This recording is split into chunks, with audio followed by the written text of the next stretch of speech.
সোনা ব্যবসায়ী খুনে অভিযুক্ত রাজগঞ্জের ভিডিও এবার পুলিশের হাতে। তার গাড়ির চালকের মোবাইল ফোন থেকে ডিলিট করা ফুটেজ। তাতে নাকি দেখা গিয়েছে সোনা ব্যবসায়ীকে মারছেন ভিডিও, বুকে পা তুলে দিয়েছেন, প্রাণে মেরে ফেলার হুমকিও দিচ্ছেন।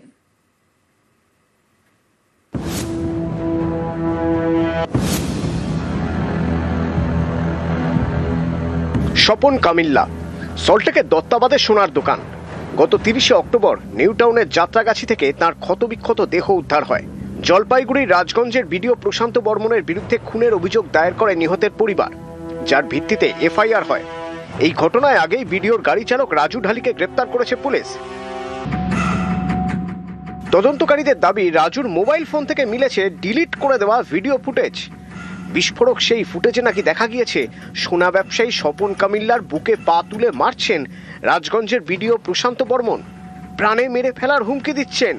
রাজবংশী ভাষায় বলছেন, আমি বুঝে নেব। ভিডিওর পরনে কালো গেঞ্জি এবং হাফ প্যান্ট। ভিডিও প্রশান্ত বর্মনের গাড়ির চালক রাজু ঢালিকে জেরা করে তদন্তকারীরা জানতে পেরেছেন রাজগঞ্জের ভিডিও রাজুকে নির্দেশ দেন মোবাইল ফোন থেকে সব ভিডিও ডিলিট করে দিতে, কিন্তু একটা ভিডিও রেখে দিয়েছিলেন রাজু। সেই ভিডিও আগেই বাজেয়াপ্ত করেন তদন্তকারীরা। তাতে নাকি দেখা গিয়েছে সোনা ব্যবসায়ীকে মারধর করছেন ভিডিও প্রশান্ত বর্মন, মারধর করছেন আরো বেশ কয়েকজন। মারতে মারতে ক্লান্ত হয়ে পড়েন প্রশান্ত বর্মন, তখন বাকিদের নির্দেশ দেন মারধর চালিয়ে যেতে। বলেন, মারা গেলে তিনি বুঝে নেবেন। তদন্তকারীদের সন্দেহ, নিজেকে বাঁচানোর জন্যই একটি ভিডিও নিজের মোবাইল ফোনে রেখে দিয়েছিলেন রাজু। এবার তার মোবাইল ফোন থেকে উদ্ধার হলো ডিলিট করে দেওয়া ভিডিও ফুটেজ, যে ভিডিওয়ে নাকি দেখা গিয়েছে সোনা ব্যবসায়ীর বুকে পা তুলে মারছেন ভিডিও প্রশান্ত বর্মন। গত 30শে অক্টোবর নিউ টাউনের যাত্রাগাছি থেকে সোনা ব্যবসায়ী স্বপন কামিল্লার ক্ষতবিক্ষত দেহ উদ্ধার হয়। এই ঘটনায় ইতিমধ্যে বেশ কয়েকজনকে গ্রেপ্তার করা হয়েছে।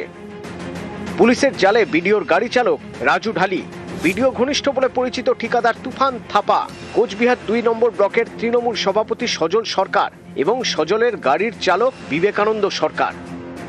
বুধবার গভীর রাতে এই 4 জনকে নিয়ে খুনের ঘটনার পুনর্নির্মাণ করে পুলিশ।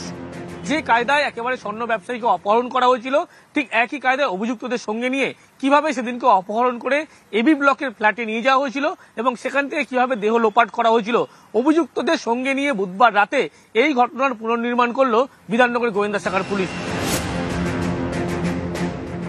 সোনা ব্যবসায়ী খুনের তদন্তের জাল একটু একটু করে গুটিয়ে আনছে পুলিশ। অনেকেই মনে করছেন এতে চাপে রাজগঞ্জের ভিডিও, গ্রেপ্তার হতে পারেন এই আশঙ্কায় তাই আগাম জামিনের আবেদন জানিয়েছেন তিনি। বারাসাত জেলা দায়রা আদালতে 26শে নভেম্বর শুনানির সম্ভাবনা। Anup Chakraborty, news 18 Bangla. BLRO office যেন ঘুঘুর বাসা। সরকারি দপ্তরে বসে ঘুষ নিচ্ছেন বড়বাবু। চাঞ্চল্যকর ভিডিও ভাইরাল সোশ্যাল মিডিয়ায়। অভিযোগ, গঙ্গারামপুরের বিএলআরও অফিসে নাকি অলিখিত নিয়ম, ফলো করি তবে কাজ।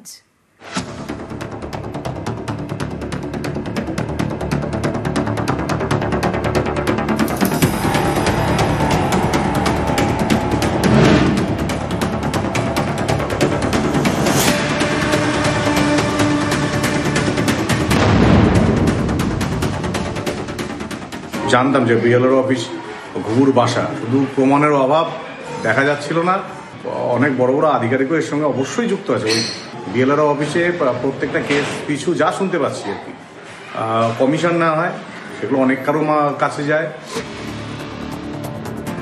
দক্ষিণ দিনাজপুরের গঙ্গারামপুর, এখানকার বিএলআরও অফিসে ঘুষ না দিলে নাকি কোনো কাজই হয় না, অভিযোগ স্থানীয়দের। এরই মাঝে একটি ভিডিও ভাইরাল, সেখানে সরকারি অফিসারকে ঘুষ নিতে দেখা যাচ্ছে বলে দাবি। এর সত্যতা যাচাই করেনি নিউজ 18 বাংলা।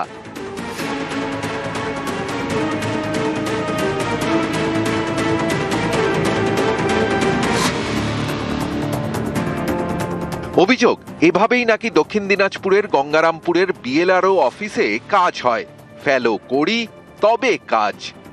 অভিযোগ, ভাইরাল ভিডিওয় যাকে টাকা নিতে দেখা গিয়েছে তিনি বিএলআরও অফিসের বড়বাবু অখিল পাল। ঘুষ ছাড়া কোনো কাজ নাই, একটা কাগজ করতে গেলে ঘুষ নেয়, কাগজ নিতে গেলে ঘুষ নেয়, এরা কি ব্যাপার? অখিল পাল গঙ্গারামপুর বিএলআরও অফিসের ক্যাশিয়ার। ভাইরাল ভিডিওকে সামনে রেখে তার বিরুদ্ধেই অফিসে বসে ঘুষ নেওয়ার অভিযোগ।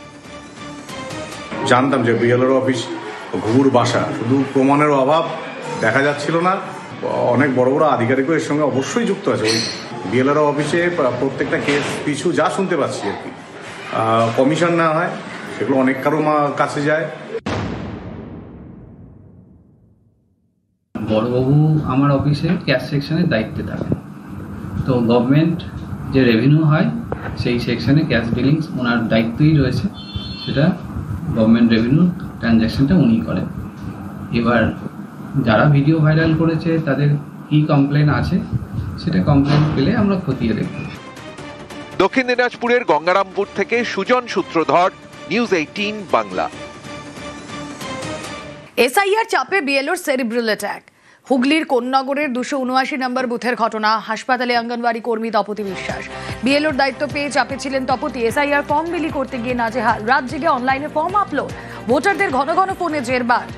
এসআইআর চাপেই সেরিব্রাল অ্যাটাক, দাবি পরিবারে।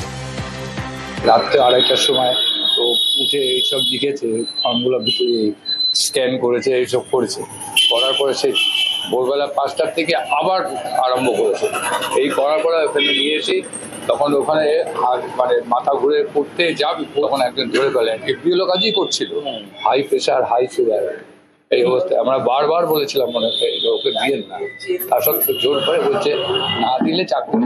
এরা আতঙ্কে এইসব করে যাচ্ছে, প্রচন্ড চাপ, প্রচন্ড রাত থেকে ঘুমাতে পারে না। মূলত এসআইআর এর কাজ করতে কাজের চাপের জন্যই ওনার এই অবস্থা। 100%।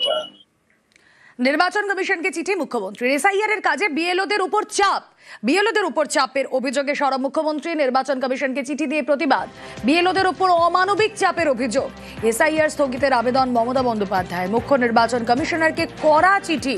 কথা বলবো, আবির ঘোষাল রয়েছেন সঙ্গে। আবির, তিনি যেটা উল্লেখ করেছেন যে এসআইআর প্রক্রিয়া প্রশিক্ষণের অভাব রয়েছে যথেষ্ট, পাশাপাশি প্রয়োজনীয় নথি সম্পর্কে অস্পষ্টতা থেকে গিয়েছে এবং যে প্রক্রিয়া সেই প্রক্রিয়াকে কাঠামোগতভাবেও ত্রুটিপূর্ণ বলে তিনি মনে করছেন।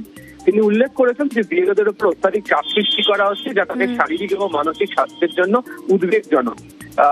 ফলে এক্ষেত্রে দাঁড়িয়ে বিএলওদের উপর তো বটেই, সাধারণ মানুষের উপর গোটা ঘটনাকে ঘিরে মানসিকভাবে চাপ পড়ছে এবং কিছু মৃত্যুর ঘটনাও সামনে এসছে। এই পরিস্থিতিতে নির্বাচন কমিশন যাতে যথাযথ পদক্ষেপ গ্রহণ করে এবং বিএলওদের মৃত্যুর প্রসঙ্গকে এসআইআর প্রক্রিয়া স্থগিত করার কথা মুখ্য নির্বাচনী আধিকারিককে চিঠিতে উল্লেখ করেছেন মমতা বন্দ্যোপাধ্যায়। বেশ,